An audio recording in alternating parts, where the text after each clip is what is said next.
Bonjour à tous, Perek Gimel, le troisième chapitre, Mishnah Aleph à la première Mishnah. Nous commençons un nouveau Perek et là nous allons débuter sur toute la Avoda, le service du Kohen Gadol le jour de Yom Kippourim. Jusque-là, dans le premier Perek, nous avons vu la préparation du Kohen Gadol avant le jour de Kippour. Dans le deuxième Perek, nous avons parlé de la Troumat Deshen que l'on retrouvait aussi tout au long de l'année. Et là, nous allons commencer la Avoda, le service de ce grand jour de Yom Kippourim. Tout d'abord, la Mishnah nous enseigne Amar Lahem HaMemouné. Le Memouné, le responsable, c'était le second, le Sgan, le remplaçant du Kohen Gadol en cas de besoin, qui lui proclamait et disait Tseu Uru, sortez et allez voir.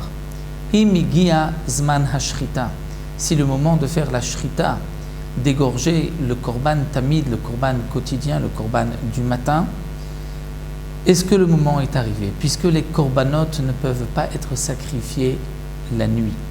C'est uniquement le jour que l'on sacrifie les Korbanot, on l'apprend d'un pasouk, mais Yom Zifrafrem, le jour et pas la nuit. Donc il fallait être sûr qu'il fait jour, il n'y avait pas à l'époque de calendrier, de montre pour savoir à quelle heure commence le lever du matin. Donc on allait demander à quelqu'un de monter sur un endroit élevé au Beth Amikdash. Rashi, dans la Gemara, nous dit sur la muraille ou sur un des toits du Beth Amikdash. Et on allait donc demander à cette personne qui montait, est-ce qu'il voit que le jour s'est levé. Donc le Memouné leur disait, Tseourou, sortez, allez voir, Imigia Zman Ashrita, si le moment de la Shrita est arrivé. Imigia, si le moment est arrivé, c'est-à-dire s'il fait jour, Haroé Omer Barkai, celui qui est monté, celui qui voit, dit Barkai.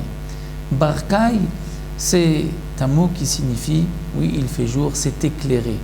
Dire Heir Vihivrik Ashachar, le matin, c'est me lever, il fait jour. Ça c'est donc d'après Tanakama, et Matitia ben Shemuel rajoute et dit Omer Eir Penekol Amizrach Atchebe Chevron vu Omer En. C'est-à-dire qu'il y avait un échange entre ceux qui étaient en bas et celui qui est monté en haut, au-dessus donc sur ce toit ou sur cette muraille. On lui demandait est-ce que Eir Penekol Amizrach, c'est-à-dire on lui disait oui, Eir, c'est effectivement clair. Il fait jour. Pene Mizrach, c'est toute la face, tout le côté est. C'est un mouvement qui est un peu plus tardif que le premier, que Barkai.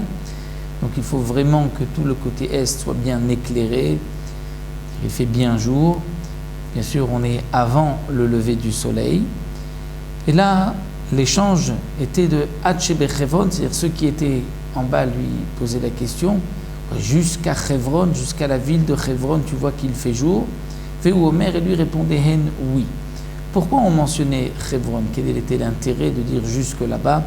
La Gemara nous explique, c'est pour rappeler le souvenir de nos ancêtres, de nos patriarches, Avraham, Yitzhak et Yaakov, qui eux sont enterrés à Chevron, donc ce grand jour de Yom Kippourim, mais aussi les autres jours de l'année. Il fallait faire le Korban Tamid uniquement après le lever du matin, le jour de Yom Kippourim.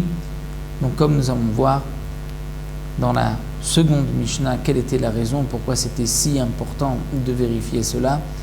Donc le jour de Yom Kippourim, il fallait aussi mentionner, d'après Matitia ben Shmuel, rappeler le souvenir de nos ancêtres, Avraham, Yitzhak, Yaakov, rappeler leur mérite pour que les Bnei Israël puissent être pardonnés ce jour-là.